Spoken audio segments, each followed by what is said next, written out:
I always say that leadership is something that we were given from the start, from the beginning of time.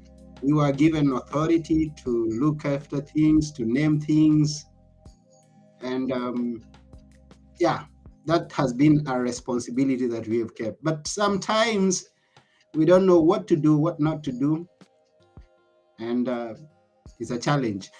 But today we have a guest with us who is going to tell us he's been there, done that, and maybe lost in some areas, gained in some. I don't know. I actually don't know. We're going to find out together with you. But we are going to talk about a leader who knew nothing about leadership. His name is Bob Woolverton, and he's going to be here shortly. This is Now Tell Us, and I'm your host, Anthony Murore. Here we go. Let's go and meet Bob to hear about this leader.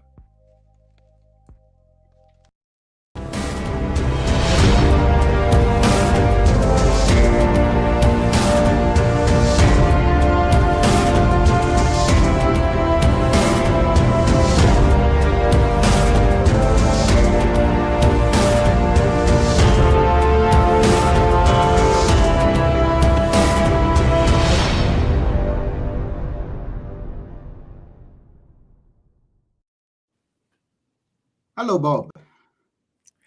Hello, Anthony. Good to see All you. right. Good to see you too. Welcome to the show. Oh, it's a pleasure to be here. Be honest with you, I have been looking forward to this. Although finding out that you're in Greece, I wish we would have done this in person. That I would have come over to see you in person. That would be awesome. Oh, you're most welcome. And where are you? I'm in the United States, in the state of Washington, in Okay. Seattle, Washington. Yeah, that's beautiful. Some place I also want to be one day. And you're welcome to come to Greece anytime. Well, I may come knocking on your door very, very soon. So be careful. Also, by the way, you have a beautiful. I see green. I love green, and I see green outside. I see outside from where you're sitting, and I love green. Yeah, that's one of the things I like about Western Washington is it Mm. is very green. My first few years in college, I went to Montana. And then when I came back to Washington, as soon as I came over the mountain pass and everything turned green again, I go, oh my gosh, I forgot how green it is here.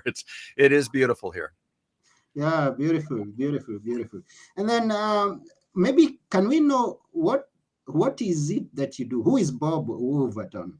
If you'll be Well, kind. what I'm right now, I am working as a leadership instructor. I've been doing leadership instruction for, gosh, a little over 10 years now. And I can also consider myself a lifelong learner. So I am always reading new journal articles, reading new books. I'm just a sponge for information so that I can share that information, so I can kind of consolidate it, take the best bits and pieces, apply it to the experience that I have of what I know that works and what I know that doesn't work, so that the people I share my information with, I can basically shorten their learning curve so they can reach leadership success much, much quicker than if they were trying to do it on their own. Oh, learning is a lifelong process. I That's what I I keep. totally agree. And yet I come across people, especially in executive positions, where they'll come through my class and they'll sit back and their arms will be folded and they're like, you can't teach me anything. I already know everything.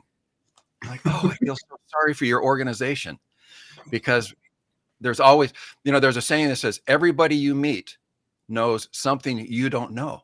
Yeah, And so if you go into it with that sort of mindset that, yes, there's always something more to learn, and be excited about meeting people, that even if it's just a little golden nugget of information that can make your life easier, make you more successful, yes, please tell me more.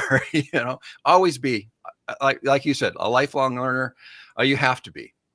yeah, I agree with you, and I hope I am a good one. I have my equipment with me here, just in case something passes that I need to have down and never forget. So, and I hope that's what it is with our listeners. So, if you're out there and you're listening or watching, get a pen and paper, just anything to put your notes down, because I know that. Someone who's got such experience, who never stops learning, has a wealth of knowledge that we need to get something from. So thank you very much for Bob for coming to our show. Oh, my pleasure. Anna, I'll tell you for your audience to get their pen and paper now, because before we leave, I will give you 3 responsibilities of leadership that apply to every level of leadership, whether you're promoted as a first line supervisor, whether you're promoted to middle management, or whether you're promoted to the executive level. These 3 responsibilities apply at all levels. The only thing that changes is the scope of effectiveness as you move up higher in the organization. So I will definitely share those 3 responsibilities with you before we leave today. Oh, that's very good. But first, tell us about this leader who knew nothing about leadership. Ooh. I'm Well, curious and I'm waiting. that was definitely me, Okay. but also through my experience, I think it's a lot of us. We get promoted a lot of times, especially our very first promotion, because we were a really good technician. Whatever we were doing as a line person, whether it was sales or some sort of craft or trade, we were very, very good at that. And then our boss said, well, I'm going to promote you. I'm going to make you a supervisor. So like the best salesperson becomes the sales manager. And then the best sales manager becomes the division sales manager or something. And because we take the people that have the best technical skills and then we promote them, well, they know how to be a good salesperson, but do they know how to be a good leader? And in Mhm. my case, when I got promoted, I was in a very small organization at the time. It was starting to grow very rapidly. But when I was the technician, per se, the line person, I was usually working by myself. I didn't even have somebody with me during my working hours that I could mentor leadership behaviors. It was all done from a distance. And Mhm. so when we grew enough that I got promoted, it's like, well, I know how to be a technician, but what's this leadership thing? And so when I first started, this was the late 80s. And a lot of the leadership classes then, they taught planning, organizing, controlling, and because that's what they thought leadership was, but that's Mhm. management. Those are management skills. And I Yeah. was a really good manager, even though I had a leadership title. Mhm. And being a really strong manager doesn't always work as being a leader, because it's that controlling issue. And people, particularly today, want that autonomy, and they want that feeling that they're contributing to something meaningful. And it's our responsibilities as leader to create the environment where people feel that they have control and the ability to make decisions, and that they are contributing to something meaningful rather than just showing up for a paycheck. Mhm. So that was my career. And then not only did I get promoted to first level supervision, I think it was within 3 years, and I got promoted to middle management. And again, almost like getting promoted to the sales manager, now the district manager, and so on, because I was a good manager, but I didn't know anything about leadership. Mhm. So I started focusing on reading leadership books, all the best-selling leadership books on Amazon. I was buying them as quick as I could read them. And by accident, and I say, like in the lunchroom around the water cooler, I found out another one of my coworkers was also reading similar leadership books. So we were trading ideas, and we go, hey, we should start a workplace leadership book club. And so Mhm. we did. I think we had 15 or 20 people in it, and we had shift work going on, so people couldn't always attend. So I had a blog going on, keeping people up to speed in case they missed a meeting or so on. And we were trying to take what we're learning in those books and how we would apply those into real life in our workplace. Mhm. And there's a lot of really good information. But what I found was one day we're going into these meetings, and one of my colleagues, he goes, Bob, he goes, leadership is just relationships. And Mhm. at the time, I thought that was so intuitive, because it perfectly summarized all the leadership books we'd read up to that point, because they had all focused on the relationship between the leader and the follower. Mhm. And as I've learned, yes, that is incredibly important. But the higher up you get up in the organization, the part these books don't talk about is providing direction. It's Mhm. actually leading. Where are we going? What are we about? Providing that sort of information. And so that's where I started to focus. Okay, we're missing a component here. Mhm. And so when I would ask the people that I was responsible for, how do you measure success? And everybody's giving me a different answer. I'm going, wow, my responsibility is to provide direction, so we're all rowing in the same direction. Mhm. And when I talk to line level employees and ask them about their workplace and whether they love working where they work and so on, and ask them what their top complaints are, I can categorize 80% of the complaints into 2 categories. And that is micromanagement and lack of direction. Mhm. Well, the micromanagement, that comes from not knowing how to be a leader, knowing how to be a really great technician. So in my classes, I use the example of, like, say I was a carpenter and building homes or something like that. And I was really good at it. So I get promoted. Well, now as the influencer, as the leader, if I go to the people that I'm responsible for and I say, hammer 100 nails and drill 12 holes over here, and that's the micromanagement part, because that's my comfort zone. That's what I Mhm. knew as a technician, but I don't Mhm. know how to be a leader. And so when I'm telling my carpenter how many holes to drill and how many nails to hammer, I should be telling them, build me a wall or build me a home, or whatever the end result is. Yeah. And that's where I talk about focusing on results, because that provides the direction that people want. And so it eliminates the micromanagement. And when we focus on results, is what do we want to get out of this? And then let the person use their ingenuity, use their knowledge, skills, and ability to create that result. That gives them the autonomy that they want, and it gets them empowered and engaged in the job. Mm. So that's where I began to realize we're missing that leadership component in the fact of focusing on the outcomes, or focusing on the results. Mhm. Then, but it makes it difficult also, because if you're not at the top of the organization, if you're not the CEO, you're not necessarily providing the vision of the organization. Mhm. But as a team leader, you got to figure out, as a team, what are we trying to accomplish, and make sure that everybody is on board with that, and that they Mhm. know where we're going.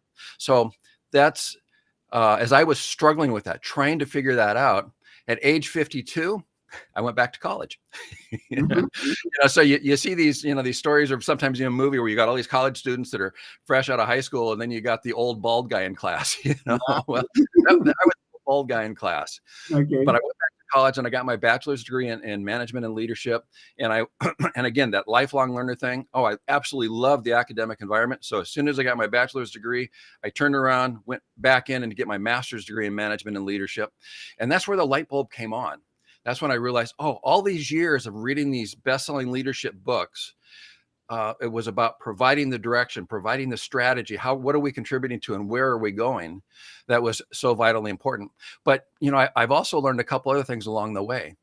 Is along the way of all the people that I have worked with over the years as leadership students, those that have been most successful are Mhm. those that have humility, are those that are willing to listen and get feedback. Because, and I'll give you a perfect, I did this one time. So as I'm, again, trying to be the best leader that I can be and wondering, am I being successful? One of my colleagues and I, we did a survey monkey for the people we're responsible for. And we did our best to make it anonymous. And we asked long form questions because we wanted detailed text on particular areas. Now, there were areas of leadership that I thought I was doing well in, and there were other areas of leadership that I felt I still had room to improve. Mhm. When I got these results back, the areas that I felt that I was doing pretty good in, my followers are saying, "Oh no, you still have some work to do." I was getting very low scores in those areas, and then other areas that I thought that I needed to improve on, they're going, "Oh no, your scores are high there. You're doing fine there." So the idea is that as a leader, if I don't have the humility to listen to feedback Mhm. and learn from that, so if I would, as a leader, if I say on a scale of 1 to 10, yeah, I think I'm a good solid 8. But if my followers say on a leadership scale of 1 to 10, you're a good solid 3, that gap between the way they view me and the way that I view myself, that is a problem. And Mhm. that's what's going to cause people to quit, reduce productivity, or just be completely unhappy. So it's that humility aspect. I feel like I'm doing all the talking here, Anthony. It's You're doing good. This is now tell us. So you're here to tell us. Now, I like what you say about the individual not knowing about the overall goal of the organization or the team that they belong to. And I remember this analogy who was given. That was given by someone where he found some people working and laying bricks. So he asked one person, "What are you doing here?" "I'm laying bricks." And then he asked the other one, and the other one says, "I'm building a cathedral." So yes. he knows what they are doing. He has an idea. So every brick that he's going to lay down is going to be according to the way that they want, that he envisions the cathedral to be. The bricklayer may go another different direction if he doesn't have a plan. He doesn't know the direction that they are going. So I agree with you. Well, and here's the interesting thing about that story Uh, is that first brick mason that you talk about, when he says, out here, it's hot day after day. These stones are heavy and it's backbreaking work, but it's a paycheck. It pays the bills, Mm, because that's all he was doing, was showing up for the paycheck. But the second stonemason that you talk about, he was like, yeah, it's hot out here. I work in the blazing hot sun every day. These stones are heavy and it's backbreaking, but I'm building a cathedral. And the mm, inspiration was that he was contributing to something meaningful, a cathedral that's going to be a place of worship for thousands of people for hundreds of years, was mm, going to outlive him. And that what he was contributing to had meaning with his heart and soul. So he mm, wasn't coming to work for the paycheck. He was coming to work for what he was contributing to. And that's the so important thing about motivating our workplace. That's where I say it's incumbent upon the leaders, the influencers in the organization to create an environment that stimulates that motivation. What are we mm, contributing to? What are we trying to accomplish? When you look at a company like Tesla, where their ideal is to facilitate the transition to sustainable energy, the mhm, very first time I ever went to a Tesla showroom, which was back in 2017, I was so amazed because they didn't think they were selling cars. They were facilitating the transition to sustainable energy, and they were excited about what they were contributing to. And they mhm, knew, yes, this is a long path, but this is my contribution to saving the planet, in essence. And mhm, they were excited about it. There was no car salesperson in that building at all. mm, They were all excited about what they were contributing to. And so when we can do that, it's so incredibly important. I've got a journal article from a number of years ago where these 3 or 4 guys had graduated from business school in California, and then they decided they were going to open a financial investment firm. mhm, And their ideal as the founders is, we are going to make as much money as possible. And they were very successful. And that mhm, was kind of their vision statement, is we're going to make as much money as possible. Had some success. They started hiring more people. They actually got to be a pretty big firm. But the new employees they were bringing in, they're going, why am I working so hard to make all this money for you? What's in it for me? What am I contributing to? I'm contributing to your bank account, sort of thing. And mhm, so people started quitting because they didn't feel they were contributing to anything meaningful.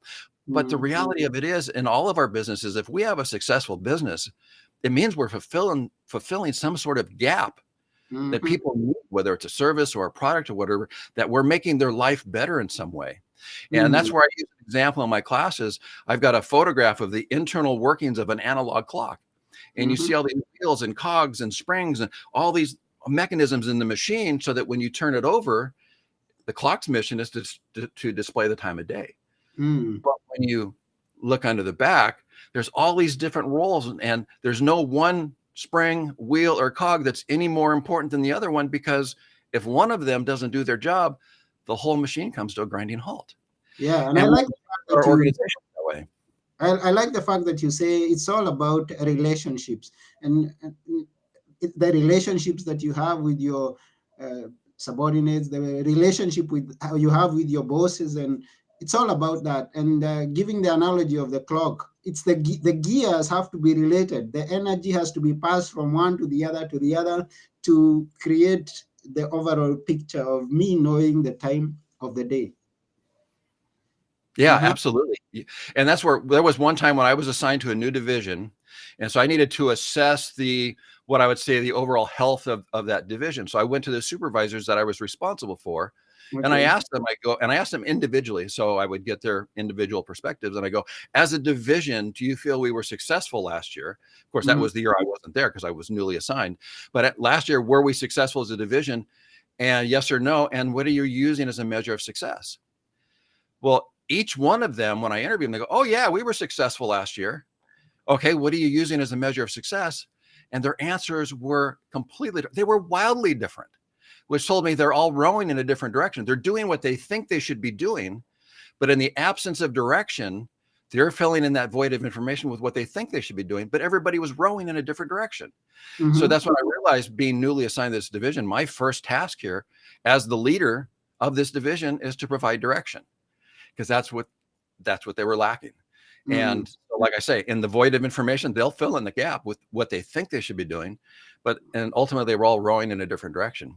But then Mhm. once you get that direction going, like you're talking about, Anthony, think about back in your life, who were some of the most influential people that helped you to get where you are today.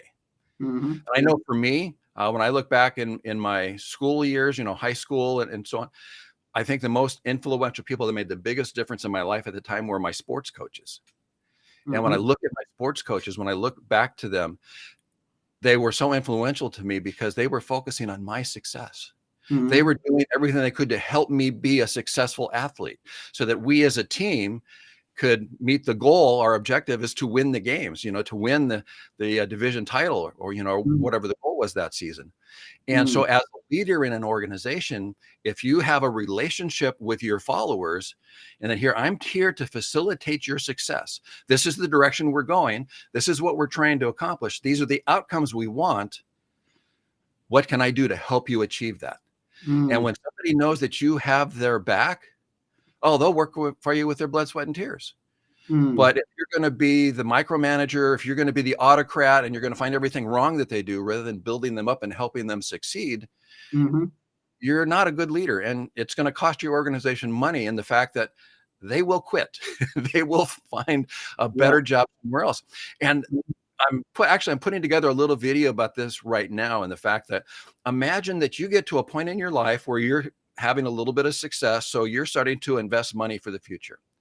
So, we can take whatever dollar figure, but for my example, we'll say you're putting $8,000 a month that you're investing, and Mm-hmm. you're watching your investment grow on the returns. And actually, initially, your investments are doing great. You're making all kinds of profits on your investment, and you keep investing that money year after year after year, or not year after month after month after month. And now we get to like month 9 and 10, and we've got about $90,000 invested. We've got great returns. Now the returns are kind of dipping off a little bit, but it's still a good investment. Mm-hmm. Now we've come to the end of the first year and we go to look at our investments and it's all gone. It disappeared. There's a blank slate. The balance number is 0. Mm-hmm. All that money we invested for 12 months is just gone. We would want answers. We would want somebody to be held accountable because this is completely unacceptable. Yeah. But now imagine that same scenario as a business owner, and you hire a new employee and you pay them a salary of $8,000 a month, and they are very productive and they're making you money. And at the end of 12 months, they quit because of a bad boss, of a bad leader, something like that. Well, that $100,000 you just invested for the last 12 months is now 0. It's walked out the door. It's gone. Mm-hmm. You wouldn't accept that in your personal finances and your personal investments. But in business, we do it all the time. Oh, that person was a problem. We're glad to be rid of them anyway. Were they really the problem? I heard somebody recently, and it totally resonated with me. He says, I'm 50% of all my failed relationships. And Mm-hmm. if we have an employee that quits our organization because of a bad boss, well, even just the fact that they quit, that's a failed relationship. Yeah. I have at least 50% culpability there. So I should be looking in the mirror going, what could I have done better? What went wrong that caused this person to quit? Mm-hmm. And that's that humility part. That's that feedback part. As I have seen so many bosses go, oh, good riddance, we're glad to be rid of them. You just lost $100,000 in your investment of your business, and that comes out of your bottom line. And so how do you find that that's acceptable? I mean, we should be trying to figure out how can we prevent this from ever occurring again? What could be different? And taking that feedback, that when you get that feedback from your followers going, oh no, on a scale of 1 to 10 as a leader, you're a 3. Okay, I need to fix that, because it's costing me money. Mm-hmm. So it's just kind of some of the different ideals. I just was reading a book the other day from a colleague of mine, and he had gone into a sporting goods store on the East Coast of the United States that was very successful. Mm-hmm. And the owner of the store had built it up. He's got a whole bunch of different stores. He's followed the changing market. He knows that his market's changing. He's got to do more online. Matter of fact, about 70% of his sales were online. So he followed the changing dynamic there. And this colleague of mine described the store as just a beautiful store. He goes, it's almost like the Disneyland of athletic equipment. It was just beautiful. And so this guy was talking, the owner of the company is going, if you're not growing, you're dying as a business. You got to constantly be growing. And it talked about all the things he'd done over the last 20 years. So my colleague asked him, he says, well, over the last 20 years, have you changed the way that you interact with your employees or the way that you lead your employees? He goes, nope, I've done the exact same thing for 20 years and it's working. Well, then that leader, the owner of the company, had to go off to a meeting, and they were allowed to, roam around the store, and he offered them some discounts on anything they might want to buy. But my colleague, he goes and he interviews some of the employees, and he goes, hey, do you like working here? And he goes, no, I hate it here. In fact, Mm. I've got 3 other opportunities. As soon as one of them comes through, I'm leaving as quick as I can. Mm-hmm. Well, that's that sort of thing. From the business perspective, yeah, we've built a business and we've been flexible enough to change with the changing marketplace, but we also have to make sure that we're doing the right thing for our followers, that we're inspiring them, that we're contributing to their success, and that they don't rate us as a 3 as a leader, or worse yet, that they want to quit, Mm. that they go, no, you're the best boss that I've ever worked for. That's what we want to get to. And the funny thing is, you may not even learn that sometimes until after you retire. You retire and people go, you were the best boss I ever had. And I'm like, really? When did that Wow. happen? Mm. Yeah, looking back and saying, "Oh, that was the leader that I was," and then okay, it's gone well. Well, Okay, you don't have to give names, but give us an example. Give us your experience, Anthony. Yeah, don't use names though. I wouldn't use names, but I go back now. Let me go back to something that I wanted to contribute Okay. when you talked about you were asking about the most influential person in my life. Some of them who could be that. My influential person when I was in high school was a language teacher. And this teacher used to do this. He comes into class, he comes to teach language, but he spends more than half of the lesson teaching life lessons. And this is it. I mean, I'm here to teach you language, but the language that I'm teaching you is what you're going to apply there in the world. So I'd rather tell you what you're going to find there, even as I teach you the life lessons. So the language I teach you, I mean, as I teach you the language, so the language I teach you is going to be beneficial to you, and you're going to enjoy success peacefully. Excellent. And they're doing it for your success. Mm-hmm. Yeah, for And my that's the inspirational part about it. That's where you get that relationship. And that's mm-hmm. why you remember that same person all these years later. Yeah, exactly. Wow, this is wonderful, and thank you very much for sharing everything that you're sharing with us. Our time is almost over, and you haven't shared with us the 3 things you promised us. Hey. Okay. So the three responsibilities that come with every promotion. Okay. And these will basically put your leadership success on the fast track. Mm-hmm. So your first responsibility as a new leader is to focus on results. We talked about that micromanagement thing. Is as soon as you get promoted, don't fall back into your comfort zone of telling the carpenter how many nails to hammer and how many holes to drill. Tell them what you want them to accomplish. Matter of fact, General George Patton from the United States military was very famous for this years ago when he was quoted as saying, "Don't tell people what to do. Tell them what you want them to accomplish and get out of their way. Their ingenuity will amaze you." And it's Mm-hmm. that same sort of idea. Focus on the outcome, focus on the results. Tell people what is it we want to accomplish, and then let them go forward, use their autonomy, use their ingenuity to get that done. So that's responsibility number 1. Focus on results. And if you don't get the results that you want, Mm-hmm. why? And again, 50% of the relationship there, what am I doing? What's my culpability? How did I fail this person? Which Yeah. leads us to responsibility number 2 is that you're responsible to facilitate the success of your people. Mm-hmm. Again, that's that responsibility part when we focus on results and we say, okay, build me a home or build me a wall. And my responsibility is to facilitate your success. I need to make sure you have the knowledge, skills, and ability to do it, Mm-hmm. and that I kind of monitor what you're doing. So if you kind of go off track, I can just give you just a little rudder tap, get you back on track so that you can be successful.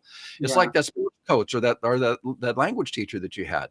Mm-hmm. And then the third responsibility is to safeguard their welfare.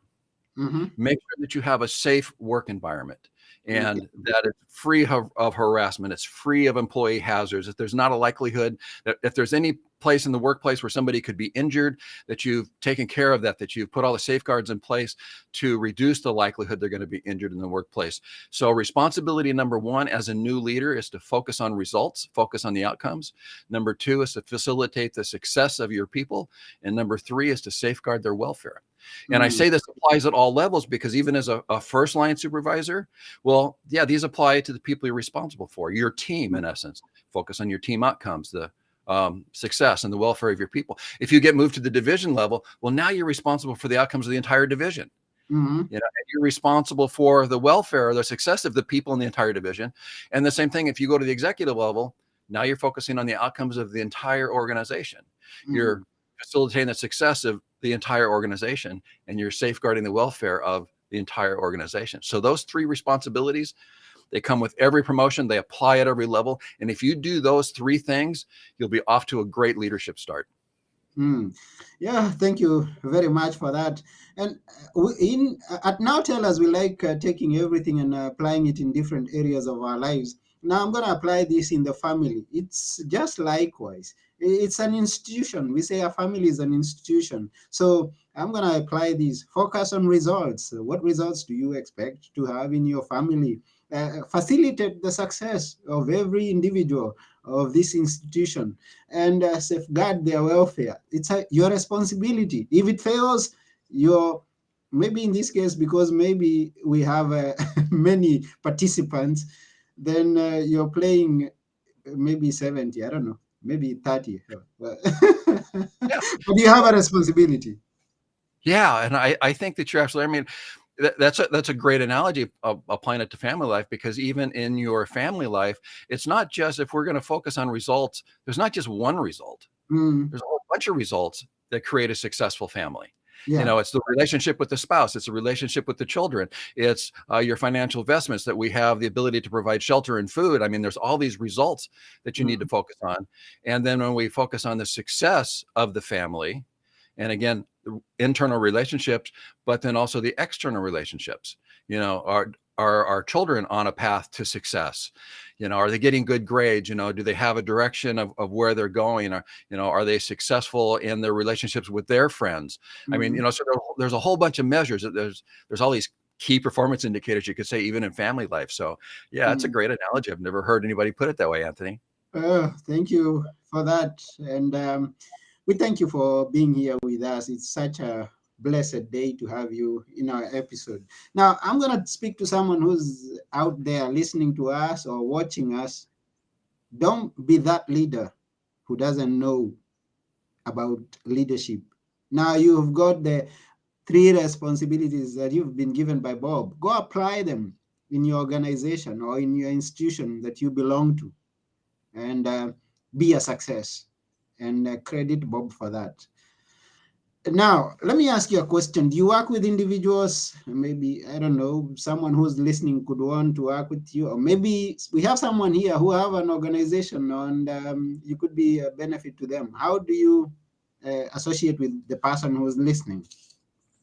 So I do both of exactly what you just said, Anthony. I do individual coaching, and it's generally for the upper level management into the executive suite. I do the individual coaching, but I also like to do group sessions. So like an organization may bring me in, and we'll have, like a classroom type setting, and I can tailor my content to what you need in your organization, or what you would like your employees to receive as the information.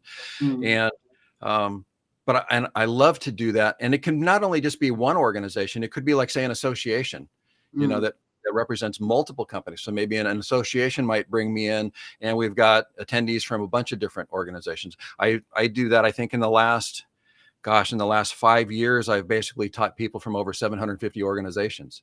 So there's that's kind of the big bang for the buck sort of thing is, it's whether it's a national conference or something like that for a particular association. But I do individual organizations, and I also do individual coaching.